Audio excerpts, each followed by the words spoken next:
सत्याग्रह research foundation के सचिव सह संयुक्त राष्ट्र संघ के आर्थिक और सामाजिक परिषद के चेयरमैन डॉक्टर एजाज अहमद ने कहा कि हिजरी 9 वर्ष मुहर्रम 1442 का आरंभ हो रहा है। इस अवसर पर हजरत इमाम हुसैन और करबला के शहीदों को श्रद्धांजलि अर्पित करते हुए कहा कि 1442 वर्ष पूर्व पैगंबर हजरत मोहम्मद सल्लल्लाहु अलैहि वसल्लम ने जुल्म, अत्याचार और यातना से तंग आकर मक्का शहर को छोड़कर मदीना का रुख किया था। यहीं से आरंभ होता है हिजरी वर्ष। सत्य और अहिंसा की राह पर खुद को कुर्बान करने वालों का जीवन का उद्देश्य त्याग के माध्यम से संपूर्ण मानव जाति के लिए ऐसा संदेश छोड़ा जाना है जिस पर चलते हुए न केवल उनका जीवन सुखी हो बल्कि समाज के लिए शांति और सौहार्द का जिंदा मिसाल बन जाए। हालांकि कई शांति दूतों को हिंसा का शिकार होना पड़ा, किंतु उनका जीवन शांति और अहिंसा का संदेश आज भी जमाने को राह दिखा रहा है।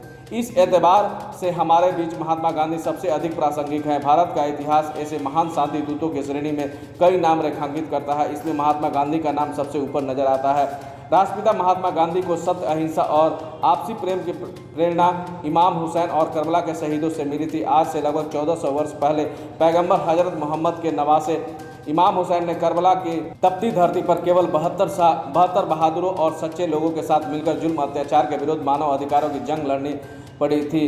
इतिहास में निर्दोषों के नरसंहार के उदाहरण में करबला की जंग एक ऐसी मिसाल है जो रहती दुनिया में भी कहीं दिखने को नहीं मिलती है। इमाम हुसैन की शहादत के बाद हजरत इमाम हुसैन की बहन ज़ैनब ने करबला के बाद इंसानियत के संदेश को दूर दूर तक पहुंचाने का जो कारनामों का अंजाम दिया, उससे आज इस असत्य के दरबार कांप जाते हैं। वह बताते हैं कि सच को कभी कत्ल नहीं किया जा सकता और मानवता का संदेश पहुंचाने वाले हमेशा जीवित रहता है। राष्ट्रपिता महात्मा गांधी से लेकर टॉलस्टॉय और मार्क ट्वेन जैसे विश्व के महान व्यक्तियों ने भी करबला की जंग और इमाम हुसैन के जीवन को दर्शन से प्रेरित होकर उनके आदर्शों और मूल्यों को अपने अंदर लाया था, जिससे वह महान बन गए। मुहर्रम का पवित्र महीना आंदोलन और प्रेरणाओं का प्रतीक रहा है। इस अवसर पर बिहार विश्वविद्यालय के इतिहास विभाग के डॉक्टर शाहनवाज अली, पश्चिम चंपारण कला मंच के संयोजक शाहीन परवीन और वरिष्ठ सामाजिक कार्यकर्ता अमित कुमार लोहिया ने कहा कि हजरत इमाम हुसैन और करबला के शहीदों से प्रेरित था राष्ट्रपिता महात्मा गांधी का जीवन दर्शन।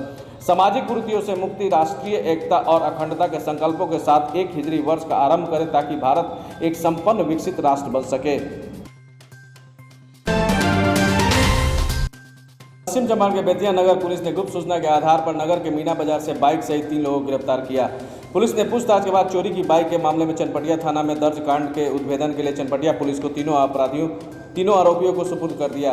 गिरफ्तार किए गए युवकों में रोहित कुमार मोतीपुर सिरिसिया ओपी थाना, आकाश पटेल और चुन्नू कुमार दोनों शौकीन बानू छापर थाना मुफस्सिल थाना के निवासी बताए गए हैं। चनपटिया पुलिस तीनों से पूछताछ कर रही है। इस संबंध में चनपटिया थाना अध्यक्ष मनीष कुमार शर्मा ने बताया कि आए दिन शहर से लेकर गांव तक बाइक चोरी के मामले में धड़ल्ले से वृद्धि हो रही है, जिसमें आज 3 लोगों को गिरफ्तार किया गया है। उनसे पूछताछ के बाद तीनों को न्यायिक हिरासत में जेल भेज दिया जाएगा।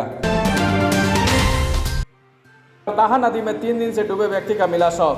पुरुषोत्तमपुर थाना क्षेत्र के भड़भड़वा गांव से सटे करताहा नदी में विगत 3 दिनों पूर्व डूबे भरत राम का शव शुक्रवार को सुबह मिल गया। बताते चले कि बुधवार की भड़भड़वा निवासी भरत राम की लकड़ी तोड़ने करताहा नदी के उस पार गया था। लौटने के क्रम में बहुत गहरे पानी में चला गया, लेकिन ग्रामीणों के काफ़ी प्रयास के बाद भी उसका शव नहीं मिला। शुक्रवार को फिर ग्रामीणों ने उसके शव की खोज जारी की तो ग्रामीणों को उसका शव की खोज निकाला। थानाध्यक्ष कैलाश कुमार ने बताया कि शव को पोस्टमार्टम के लिए बेतिया भेज दिया गया है। वहीं सीओ कुमार राजीव रंजन ने बताया कि आपदा प्रबंधन की तरफ से भरत राम के परिजनों को मुआवजा देने के लिए जिला प्रशासन को लिखा गया है। पश्चिम चंपारण जिला के बेतिया बगहा पुलिस जिला के थानों में शांति समिति की बैठक हुई। मुहर्रम पर नहीं निकलेगी जुलूस और झांकी। शांति समिति की बैठक में निर्णय लिया गया कि मुहर्रम और जुलूस, झांकी और भीड़ पर पूर्णतः प्रतिबंध रहेगा। बैठक की अध्यक्षता सभी थानों के थानाध्यक्षों ने की। उन्होंने कहा कि मुहर्रम में जुलूस, झांकी और भीड़ पर पूरी तरह से प्रतिबंध रहेगा। शांति समिति की बैठक में उन्होंने उपस्थित जनों का आभार व्यक्त किया।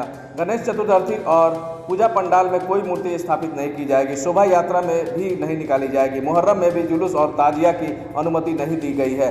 ध्वनि विस्तारक यंत्र पर पूरी तरह पाबंदी रहेगी। ताजियादारों से जुलूस नहीं निकालने के लिए कहा गया है। दोनों समुदाय के लोगों ने मुहर्रम को शांतिपूर्वक मनाने का संकल्प लिया। मौके पर थाना क्षेत्र के कई गणमान्य लोग उपस्थित रहे। बाइक पर लदी 140 लीटर चुलाई शराब सहित 5 गिरफ्तार। सनिचरी थाना क्षेत्र में अलग अलग जगहों से गुरुवार की देर रात बाइक पर लदी 140 लीटर देसी चुलाई शराब के साथ कारोबारी सहित 5 लोगों को गिरफ्तार किया गया। थानाध्यक्ष रमेश कुमार महतो ने बताया कि सिरिसिया थाना क्षेत्र के गरबुआ लालाटोला गांव निवासी चंदेश्वर कुमार को सुपर स्प्लेंडर बाइक सहित 100 लीटर देसी चुलाई शराब और गरबुआ लालाटोला गांव निवासी हरिराम और जमादार शाह को बाइक पर लदी 40 लीटर देसी चुलाई शराब के साथ थाना क्षेत्र के निमाई चौक से गिरफ्तार किया गया। वहीं थाना क्षेत्र के दुलारपट्टी गांव निवासी मनमोहन कुमार और सिरिसिया थाना क्षेत्र के लक्ष्मीपुर कौवाहा गांव निवासी वीरेंद्र राम को शराब के नशे में हंगामा करने के दौरान सनिचरी चौक से गिरफ्तार किया गया। इन सभी लोगों को गुप्त सूचना के आधार पर गश्ती टीम के द्वारा छापेमारी कर गिरफ्तार किया गया, जिसे न्यायिक हिरासत में जेल भेज दिया गया है। शिव पार्वती के मिलन का दिन हरितालिका व्रत घर घर मन रहा है तीज महापर्व। हरितालिका व्रत भाद्रपद शुक्ल तृतीया और हस्त नक्षत्र में किया जाता है, किंतु इस वर्ष काल हस्त रहित तृतीया में ही हरितालिका तीज व्रत करना उत्तम है। आराकाष्ठा के अध्ययन ग्रंथों के अनुसार कल कुमारी और सौभाग्यवती स्त्रियां पति सुख को प्राप्त करने के लिए भगवान शिव और माता पार्वती की आज पूजा करेंगी। इस व्रत को तीज हरितालिका तीज के नाम से जाना जाता है। इस व्रत को करने से स्त्रियों को अखंड सुख सौभाग्यवती रहने की वरदान की प्राप्ति होती है। आराकाष्ठा के अध्ययन ग्रंथों के अनुसार इस वर्ष पूजा का समय इस बार 9:30 बजे से रात्रि 1:40 तक है। शिव और मां पार्वती का पुनर्मिलन इसी दिन हुआ था।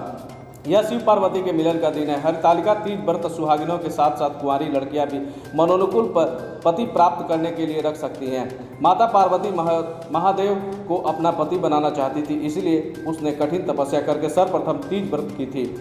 यह दिन 3 दिन का होता है, जिसमें एक दिन पूर्ववर्ती द्वारा नहाय खाए यानी स्नान पूजन के बाद शुद्ध सात्विक और पवित्र भोजन बना तुलसी जल के साथ किया जाता है। सुबह से रात तक कभी भी पूजन किया जा सकता है और दिन भर उपवास रहकर अपने समय पर शुद्ध वस्त्र धारण कर पार्वती और शिव की मूर्ति रामराज मिट्टी नदी की मिट्टी में बालू हल्दी कपूर मिलाकर शिवलिंग प्रतिमा बनाकर गौरी शंकर की पूजन कथा श्रवण कर यथाशक्ति मंत्र जाप पाठ और भक्ति में जागरण किया जाता है। 4 लाख के गांजा के साथ एक तस्कर को एसएसबी ने धर दबोचा। गुप्त सूचना के आधार पर पचरौता एसएसबी ने सिंहासनी चौक से गांजा के साथ एक तस्कर को धर दबोचा। यह कार्रवाई शुक्रवार की शाम 3:30 बजे की है। 44वीं बटालियन के उप सेनानायक शैलेश कुमार सिंह ने बताया कि पता चला कि गांजा के खेप लेकर एक बाइक सवार नेपाल से भारतीय क्षेत्र में प्रवेश कर रहा है, जिस पर एसएसबी की टीम गठित कर कार्रवाई करने के लिए निर्देशित किया गया। कार्रवाई के दौरान इनरवा थाना क्षेत्र के सिंहासनी चौक के पास एक अपाची बाइक के सवार को एक बोरा के साथ पकड़ा गया। जब्त बोरे की जांच की गई तो 10 किलो गांजा पाया गया। गांजा मिलते ही तस्कर को गिरफ्तार कर लिया गया। गांजा के साथ धराए तस्कर की पहचान मैनाटाड़ थाना क्षेत्रीय पीपरपाती गांव के दीपेंद्र पटेल के रूप में हुई है। जब्त गांजा के अंतर्राष्ट्रीय कीमत 4 लाख रुपए आकी गई है। उप सेनानायक ने बताया कि इस संबंध में अग्रतर कार्रवाई हेतु जब्त गांजा और तस्कर को भगा थाना को सौंप दिया गया है।